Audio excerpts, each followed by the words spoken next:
Fog clings to the mountains. The trees creak in the night wind. And just beyond the tree line, the old hospital waits. Its windows broken, its halls hollow, its silence heavy. They say if you stand outside long enough, you'll hear whispers drifting through the cracks. Not voices of the living, but of those who never left. The Appalachian Haunted Hospital has been abandoned for decades, yet it feels alive. Locals avoid the road that leads to it. Some swear they've seen faint lights flicker in the upper floors. Others say they've heard stretchers rolling across the tile, though no one has stepped inside for years. Inside, the air is thick. The walls peel with age, paint curling like old skin. Rust eats at the doors, and the smell, stale, metallic, lingers like dried blood. Every corner is heavy with memories of patients who entered seeking healing and never walked out again. It wasn't just a hospital. It was a place of experiments. Whispers of treatments, so cruel they bordered on torture.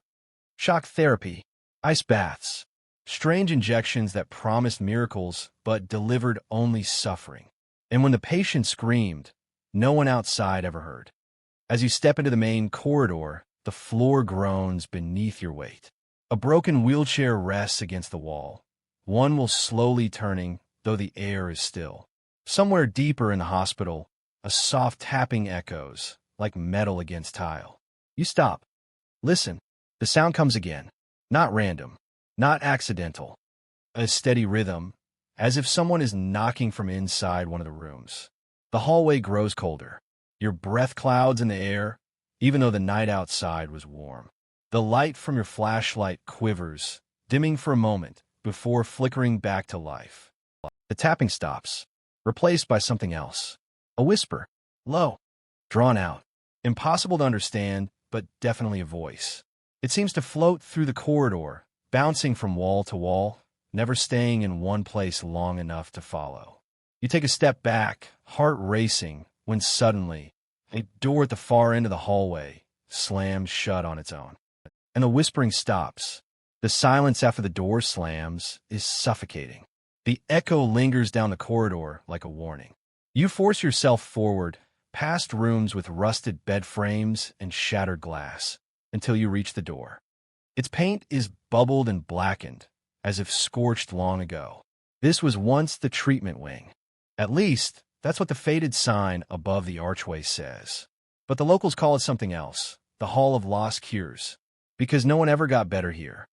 Records from the 1930s and 40s tell grim stories. Patients suffering from mild depression were subjected to electroshock sessions until they forgot their own names. Children with fevers were dunked into freezing tanks, their cries echoing through the walls until their voices broke. And then there were the injections, strange, experimental formulas crafted by doctors who wanted to push medicine into new territories. But those cures often killed faster than the illnesses they were meant to heal. Old-timers in the nearby town whisper about bodies quietly wheeled out at night. No funitives, no explanations, just another failure. But not all the patients were buried. Some believe the unlucky ones were kept here, in hidden rooms deep in the hospital, their suffering stretched into endless nights. As you walk deeper, the tapping sound returns. This time, it's closer. You shine your light into one of the rooms. On the floor lies an overturned gurney. The leather straps that once held patients down are still buckled tight. Stains mark the sheets, dark and permanent. You move to the next room, where glass vials line a shelf. Some are cracked, but others remain sealed, filled with a yellowish liquid that seems to shimmer faintly even after decades. You don't want to imagine what it once was. Then, from behind you, a shuffle. You freeze, slowly turning. Your light catches movement at the end of the hall. A figure, pale and thin, disappears behind a doorway. Your chest tightens. You know you're not alone. The air grows heavy, pressing against your skin, as if the hospital itself is holding its breath. And then, with a drawn-out creak, the scorched door in front of you begins to open. Slowly. On its own. Inside, the darkness waits. The door yawns open with a moan, revealing a hallway darker than the rest. Your flashlight beam struggles against the black, as if the shadows here are thicker, heavier, almost alive. You step inside. The air changes instantly. It's colder, sharper, carrying the scent of chemicals and rot.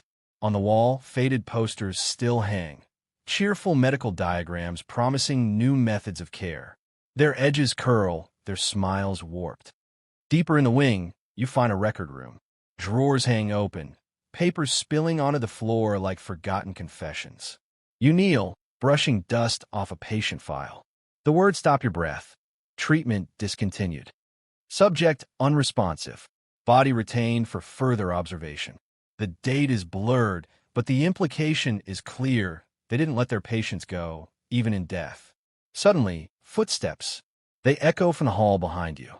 Slow, deliberate. Each step crunches on glass and debris. You spin, but the corridor is empty. The beam of your light trembles as you sweep it across peeling walls and cracked tiles. The footsteps stop, but the whispers return. Louder this time.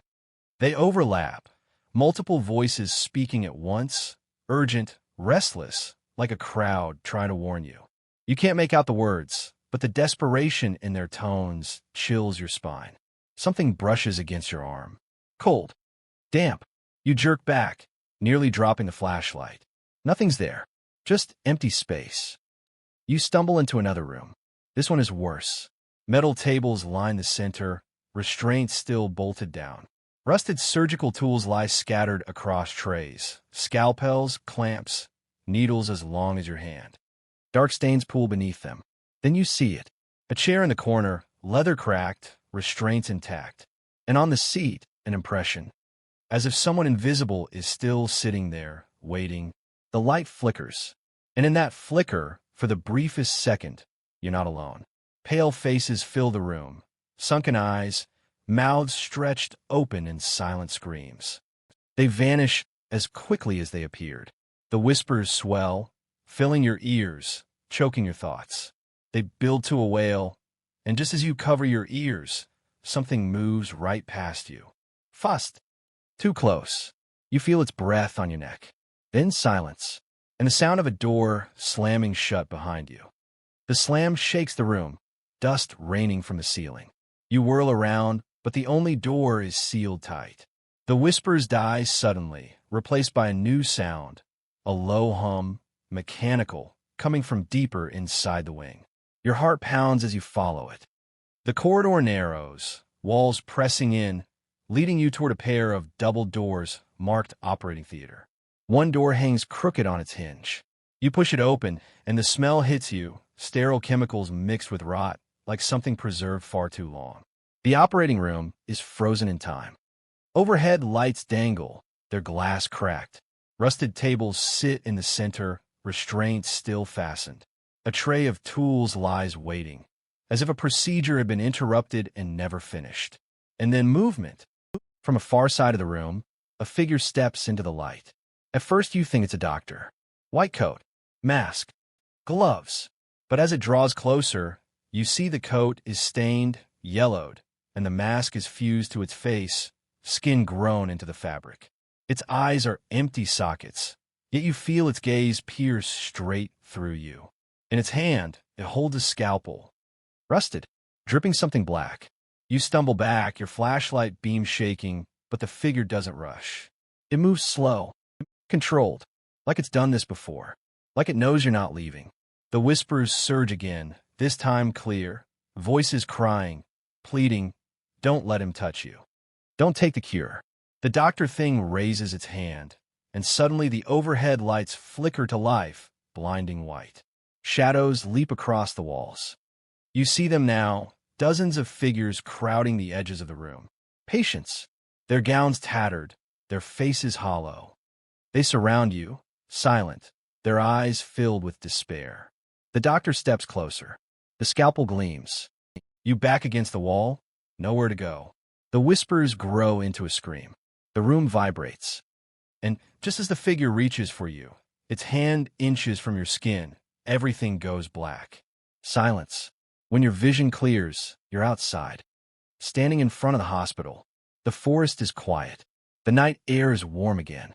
But in your hand, is a rusted scalpel, dripping with something you know isn't rust.